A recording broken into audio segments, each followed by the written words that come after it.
Mis amados, muy buenas noches, que el Señor los colme de bendiciones. La predicación de esta noche tiene que ver con un grito que los reformadores en octubre de 1517, casi que al unísono lo decían y lo repetían y era salvación solo por la gracia, salvación solo por la gracia. Y volvieron estas palabras como un caballito de batalla. Y la gracia como tal es una palabra que fue usada, pero en innumerable cantidad de veces fue usada por Jesús, unida a lo que era la verdad. Pero como tal en los evangelios, Jesús no la habla, no dice esto por la gracia, pero sí las manifestaciones de la gracia unida a la verdad están en todo el evangelio. Y él lo hizo cuando se acercaba a las personas de forma diferente y se convirtió como en el eje central de sus enseñanzas, en sus parábolas. Por ejemplo, cuando estuvo con la mujer adúltera y le dijo a estos hombres: el que esté libre de pecado, pues que tire la primera piedra. Y a la mujer nadie le tiró ninguna piedra. El Señor entonces le dijo: pues si ellos no te juzgan, tampoco lo hago yo, vete y no peques más. Lo hizo con el hijo pródigo. El hijo pródigo maltrató a su padre de múltiples formas, lo avergonzó delante de toda la gente. Sin embargo, cuando vuelve el hijo pródigo, es recibido con honores. Todo eso, mis amados, son manifestaciones de la gracia. Y todas tienen una característica, y es que la gracia es entregada a personas que no lo merecen.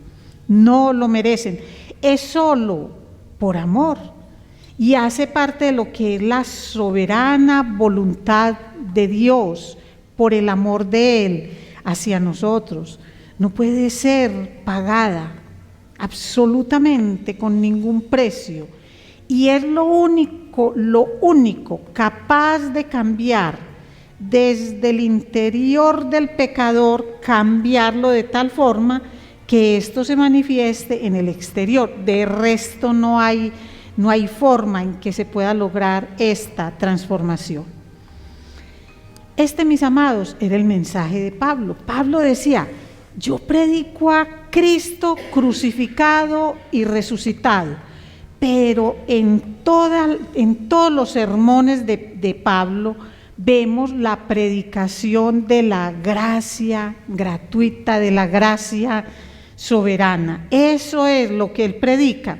Lo que él hace es traer las buenas nuevas de salvación como una manera de decirle a la gente: basta ya de las cadenas que los están esclavizando.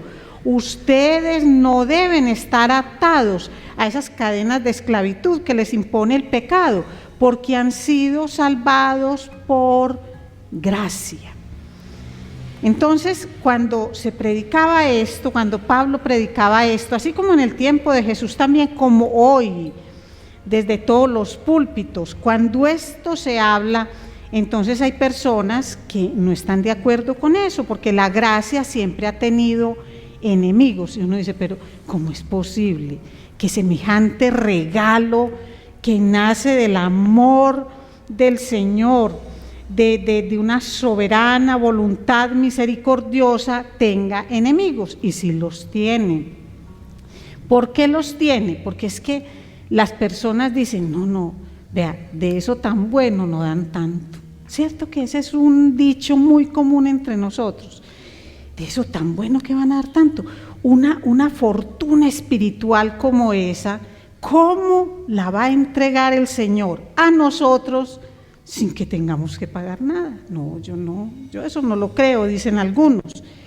Entonces decían que había que pagar de alguna forma, o simplemente no creo en eso. 2, como dos extremos en cuanto a la gracia. Estamos también, gloria al Señor, los que vivimos por la gracia, por el amor misericordioso del Señor.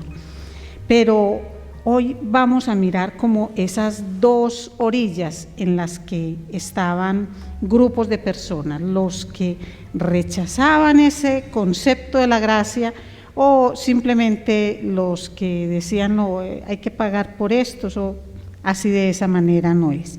Vamos a leer inicialmente 2 versículos en Romanos capítulo 6 como introducción para este tema. Y dice así la bendita y maravillosa palabra del Señor. ¿Qué diremos entonces? ¿Continuaremos en pecado para que la gracia abunde? De ningún modo. Nosotros que hemos muerto al pecado, ¿cómo viviremos aún en él? Mi Señor, gracias por tu bendita y maravillosa palabra. Señor, gracias por este regalo maravilloso que nos has dado. Esa gracia que no merecemos, esa gracia salvífica, esa gracia que nace de tu amor, de tu corazón misericordioso, que la podamos entender y no solo agradecer, sino honrarte a través de ella. Te lo pedimos en el nombre poderoso de Cristo Jesús. Amén. Mis amados, y ante el escepticismo y todo lo que algunas personas piensan de la gracia, entonces me tomé el atrevimiento de llamar a este mensaje: la gracia ni se compra ni se vende. No hay forma, ni se compra ni se vende. Y debemos recordar que Pablo era un predicador ante los gentiles, era el predicador de los gentiles, pero a él no solamente lo escuchaban gentiles, a él lo escuchaban judíos, practicantes, algunos llegaron a creer, otros no, pero la inmensa mayoría lo llamaban traidor, porque él enseñaba herejías. ¿Y cuáles eran las herejías que Pablo enseñaba según sus detractores? Que Cristo, que fue crucificado, había sido resucitado y que a través de él era como se recibía salvación y vida eterna. Y la enseñanza de Pablo llevaba en todo, en todas las enseñanzas que uno ve, llevaba como el sello de las enseñanzas de Jesús en cuanto a tratar a los hombres desde su interior, tratar a los hombres desde su corazón. Así que a Pablo no lo vemos simplemente dando una larga lista de cosas por hacer, cosas prohibidas por hacer, no, a él lo vemos haciendo un énfasis especial en la fe, la cual, así como decía Jesús, puede ser tan pequeñita como un granito de mostaza.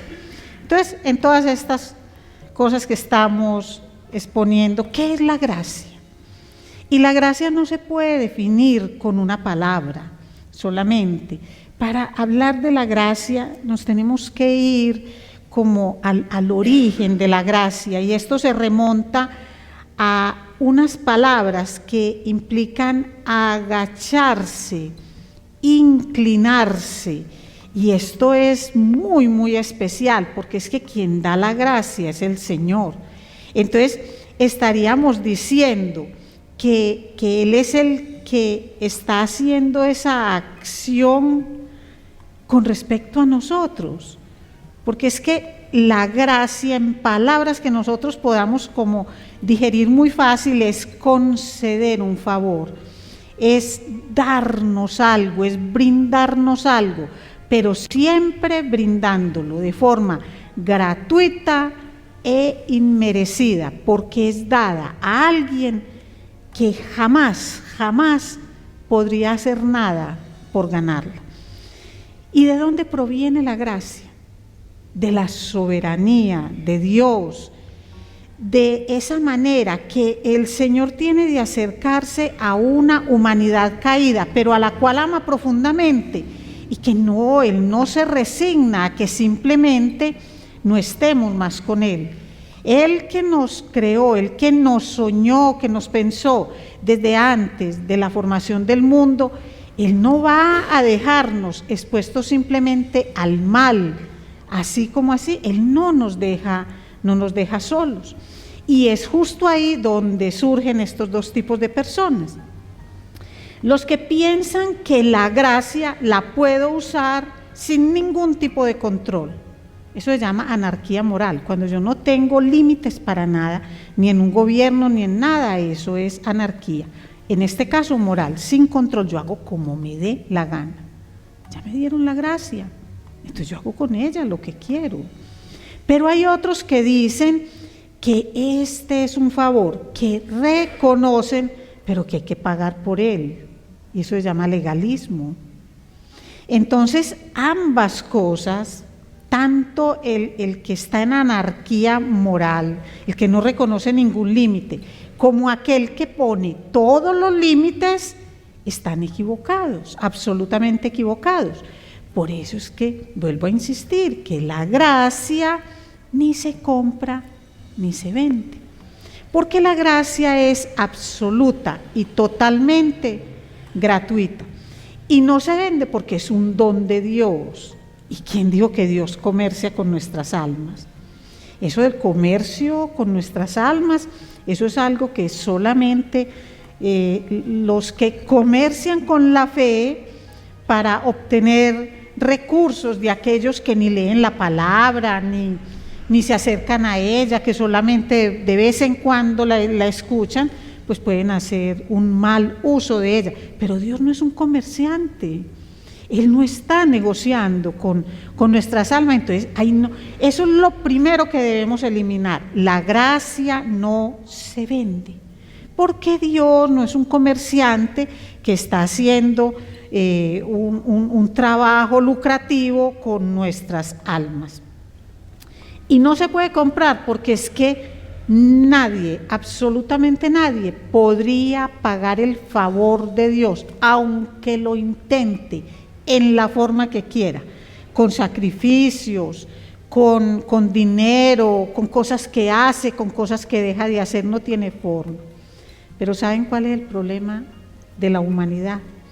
Que tenemos una mentalidad muy fija en nosotros, y es que tenemos que hacer algo, tiene que partir de alguna manera de mí para poder obtener aquello que yo quiero o que necesito. Entonces, es como una forma de compensar a Dios. Yo sé que recibo de Él, pero tengo que compensar. Y mientras mayor sea la forma en que yo trato de compensar, mayor es la sonrisa que le voy a sacar al Señor, y mayor es la aprobación que Él me puede dar. ¿Y cómo será de grande el favor que me puede prodigar si yo le doy semejante compensación? Y es que ahí parte el problema, y es que creemos que con Dios tenemos una relación obrero-patronal, y estamos absolutamente equivocados. Yo no hago un trabajo para Dios y a cambio recibo un salario. Ay, no, pues tan especiales que somos con el Señor. Todo lo que hacemos por Él, y Él me devuelve una compensación. Eso es un gran error, y muchísimo más cuando se trata de aspectos espirituales como este. Recordemos que nosotros somos pecadores. ¿Y cuál es la paga del pecado? La muerte.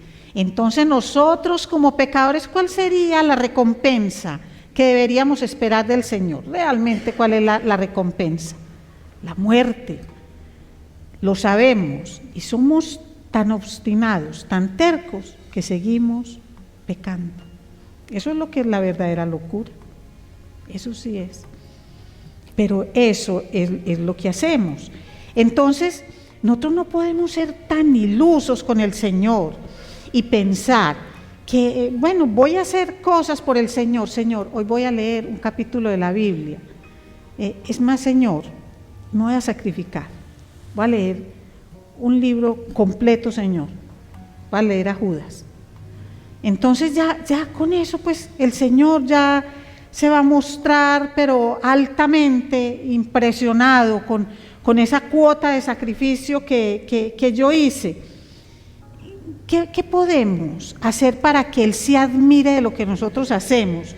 Miren, el creador de todo cuanto existe, del cielo, de la tierra, de las estrellas, de absolutamente todo, que conoce la palabra aun cuando no ha salido ni siquiera de nuestros labios, cuando sabe hasta cuántos cabellos tenemos, muchos, pocos, absolutamente todo lo sabe de nosotros, pero aún así nosotros creemos que lo vamos a impresionar. Voy a tratar muy bien a mi familia, ¿sí? Y con eso vas a impresionar a Dios. ¿Acaso no es lo que realmente debes hacer? No por el bien solo de tu familia, sino por tu propio bien, para que estés bien en medio de aquellos que el Señor te ha dado, para amar, para proteger, para que te amen y te protejan. Entonces, miren la manera como trivializamos todo esto. Y hay algo que de pronto nos puede resultar un tanto complejo de entender. Y es que hay personas que tienen, digamos, un comportamiento moral, llamémoslo apropiado, a un estándar de vida cristiano. Y hay personas que se alejan mucho de ese comportamiento moral, tienen un comportamiento moral malo, así como nosotros lo catalogamos. Pero ni el uno ni el otro, ni el que se maneja bien, ni el que se maneja menos bien o mal, pueden lograr el favor de Dios para obtener de Él la gracia. Es decir, solamente quien tiene la fe en Cristo como Señor y Salvador, tiene fe en que Él es el que gobierna su vida, el que murió en la cruz para darle vida y vida eterna, solo ese es capaz de recibir la gracia. Para que esto nos quede mucho más claro, leemos Efesios 2, del 1 al 9. Porque como a veces nos sentimos tan buenos, dice así la palabra del Señor. Y Él os dio vida a vosotros que estabais muertos en vuestros delitos y pecados, en los cuales anduvisteis en otro tiempo, según la corriente de este mundo, conforme al príncipe de la potestad del aire, el espíritu que ahora opera en los hijos de desobediencia, entre los cuales también todos nosotros en otro tiempo vivíamos en las pasiones de nuestra carne, satisfaciendo los deseos de la carne y de la mente, y éramos por naturaleza hijos de ira, lo mismo que los demás. Pero Dios, que es rico en misericordia, por causa del gran amor con que nos amó, aun cuando estábamos muertos en nuestros delitos, nos dio vida juntamente con Cristo. Por gracia habéis sido salvos. Y con Él nos resucitó, y con Él nos sentó en los lugares celestiales en Cristo Jesús, a fin de poder mostrar en los siglos venideros las sobreabundantes riquezas de su gracia por su bondad para con nosotros en Cristo Jesús. Porque por gracia habéis sido salvados por medio de la fe, y esto no de vosotros, sino que es don de Dios, no por obras, para que nadie se gloríe. Esto es gracia, mis amados, y la gracia ni se compra ni se vende. Este es el favor inmerecido de Dios para con nosotros. Es la manera como Él nos da vida y vida eterna. Pero debemos tener claro que esto no es un orgullo para nosotros, porque nosotros no lo hemos ganado. Nosotros no lo trabajamos, no lo merecemos, nosotros lo recibimos. ¿Y de dónde lo recibimos? De ese don nacido de su soberana misericordia. Esto nace del corazón de un Dios santo, santo, santo, que quiere beneficiar al corazón, al alma de un pecador que no merece absolutamente nada. Entonces, como leímos al principio, en Romanos 6, continuaremos en pecado para que la gracia abunde. De ningún modo, de ninguna manera seguiremos sobreabundando en pecado para desafiar a Dios a que sobreabunde en la gracia.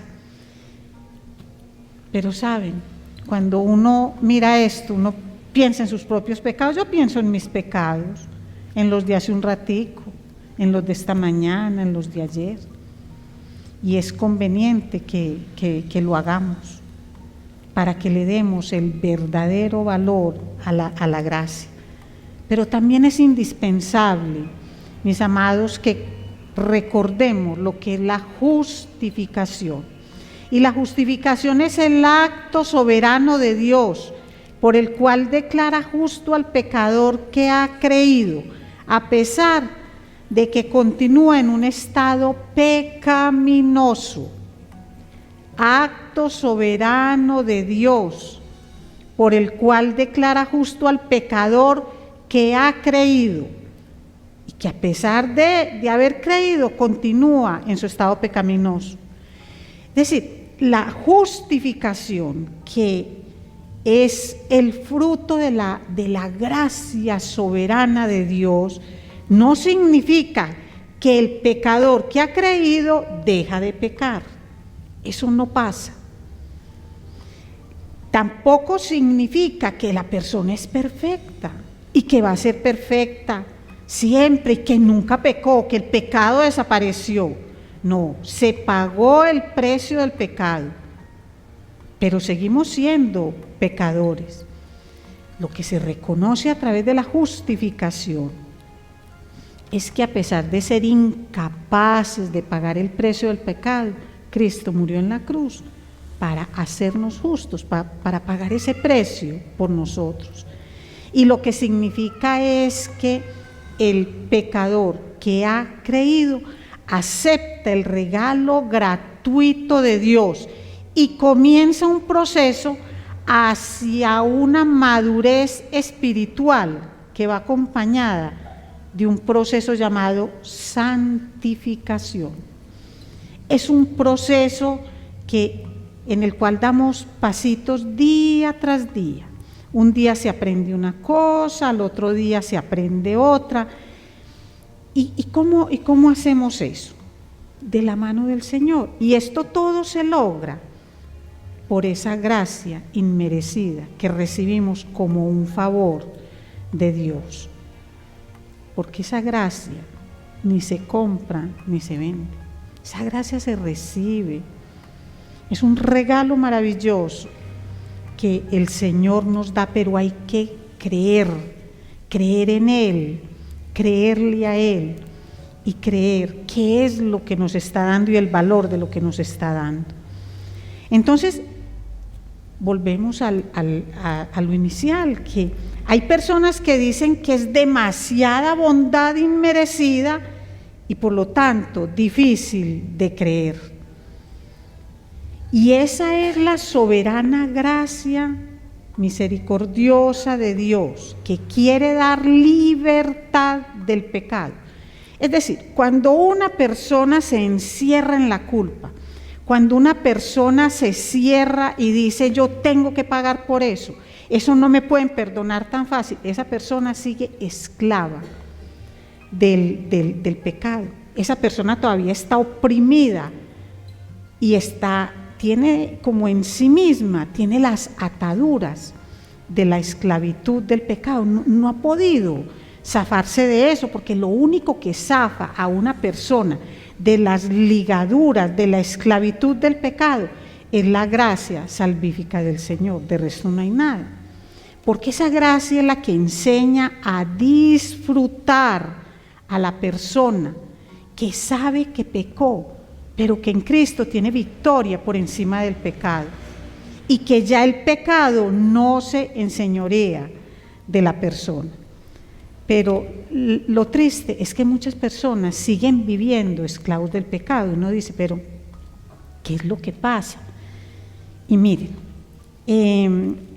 repetimos con mucha frecuencia, 1 Juan 1:9, que dice que si confesamos nuestros pecados, Él es fiel y justo, ayúdenme ustedes a completarla, para perdonarnos los pecados y para limpiarnos de toda maldad.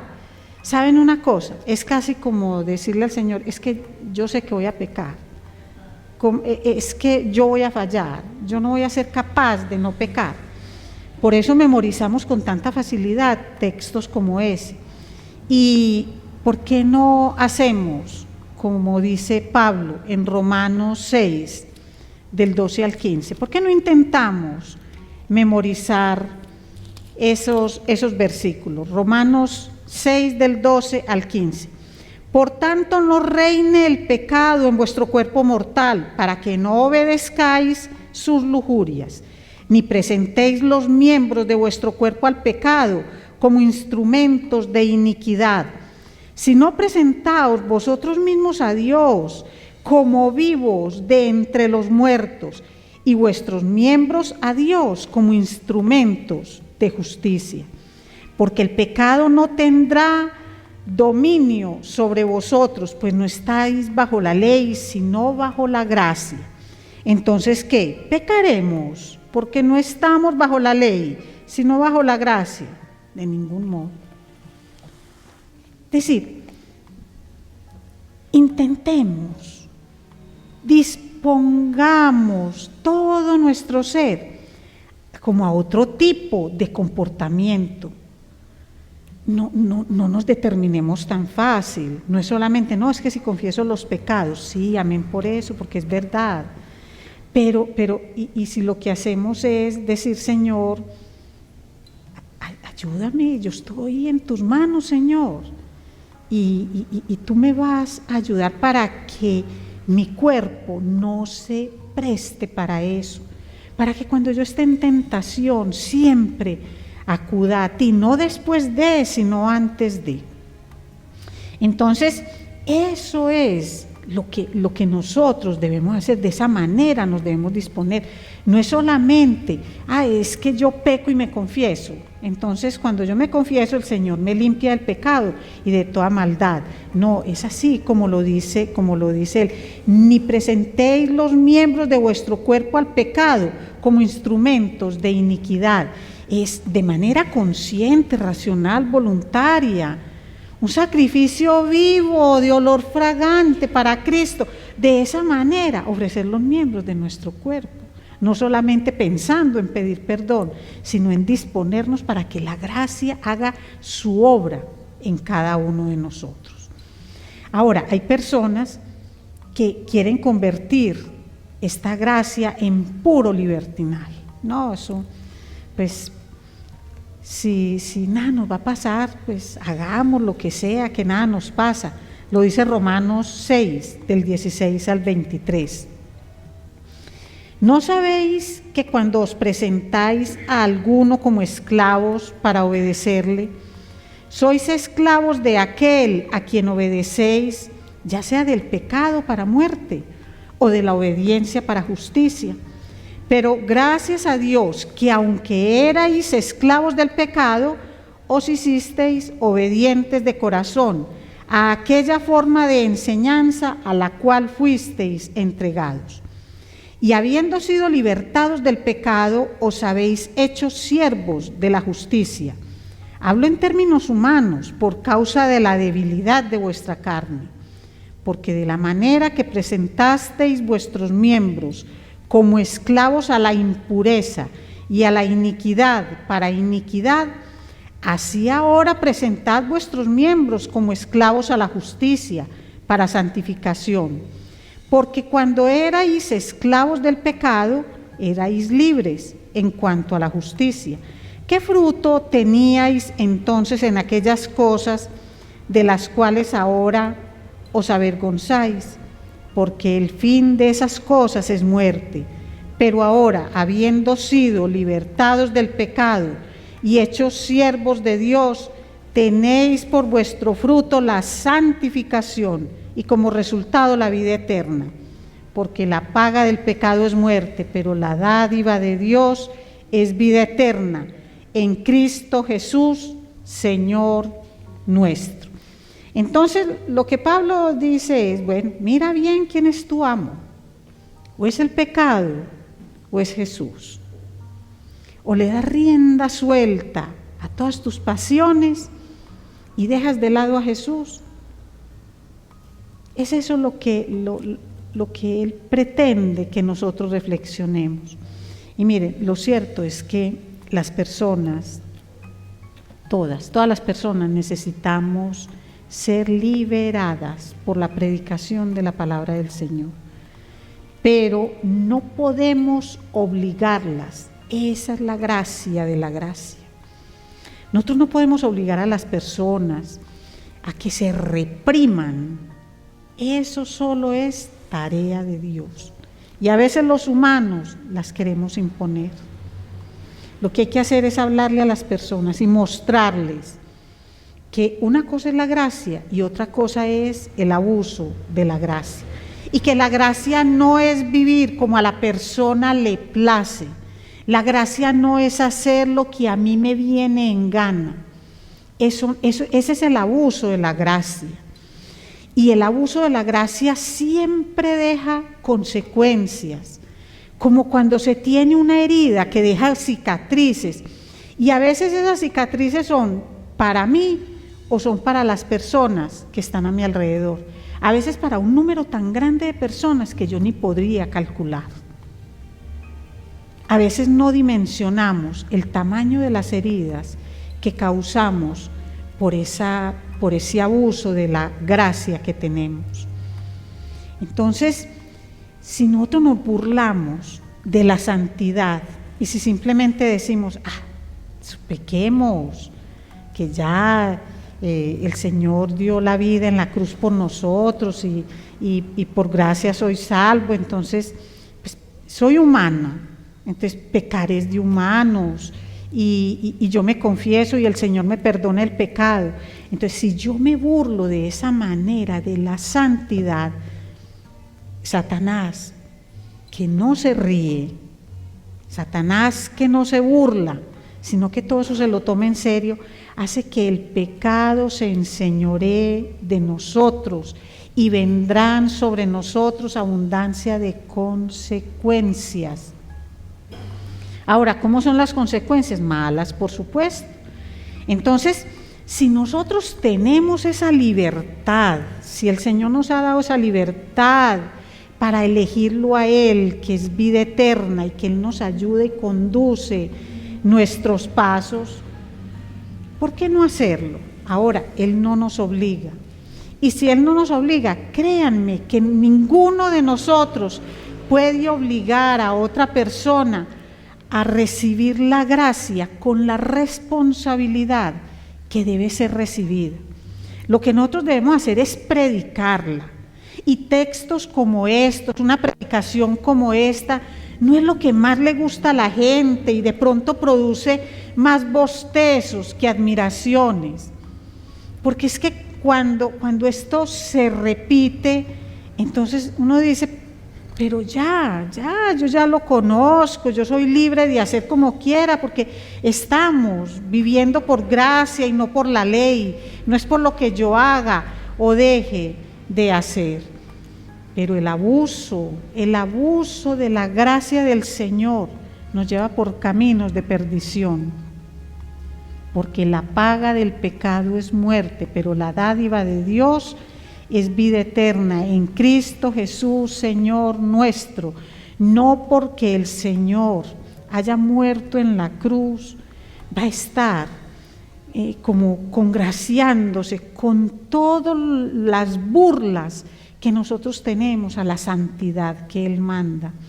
Él no está feliz ni aplaudiendo todos esos excesos de nuestra voluntad que van atropellando la gracia, que se van burlando de ella. Entonces debemos meditarlos.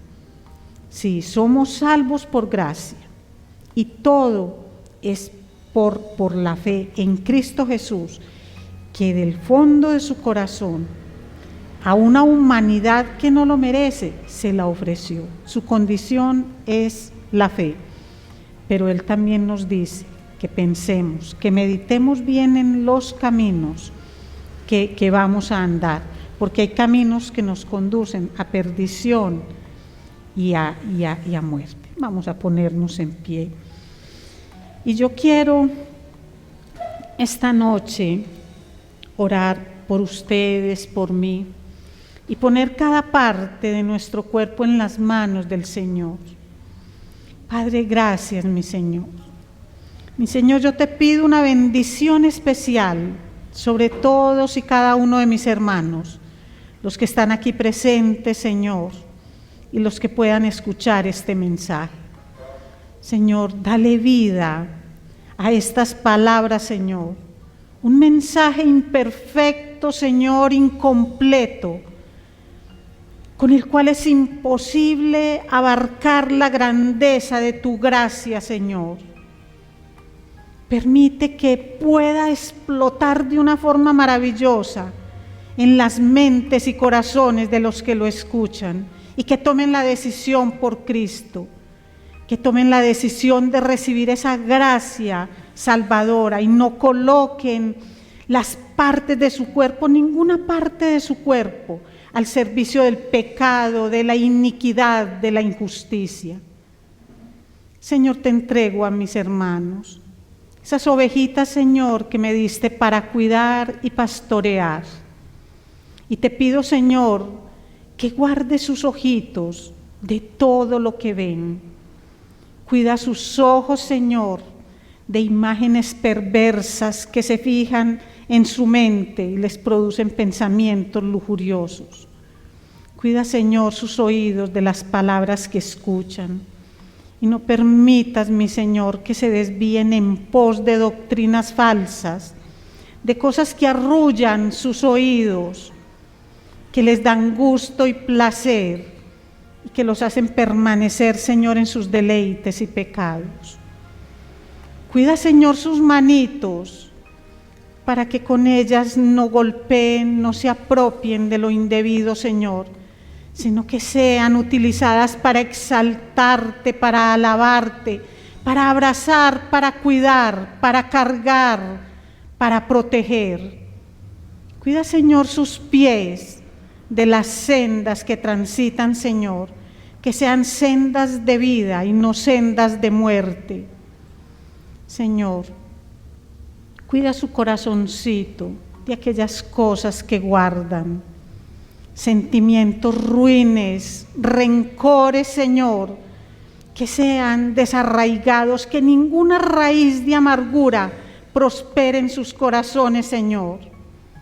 Y Señor, protege, Padre, sus labios de las palabras que pronuncian, Señor, falsos juramentos, cosas que no van a cumplir, pero que les permiten algún tipo de prestigio, Señor.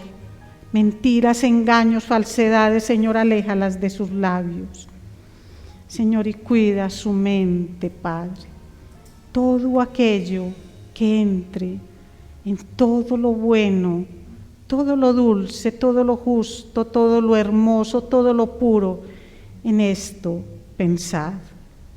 Cuídalos, mi amado Señor, y cuídame a mí, te lo pido en el nombre poderoso de Cristo Jesús. Amén.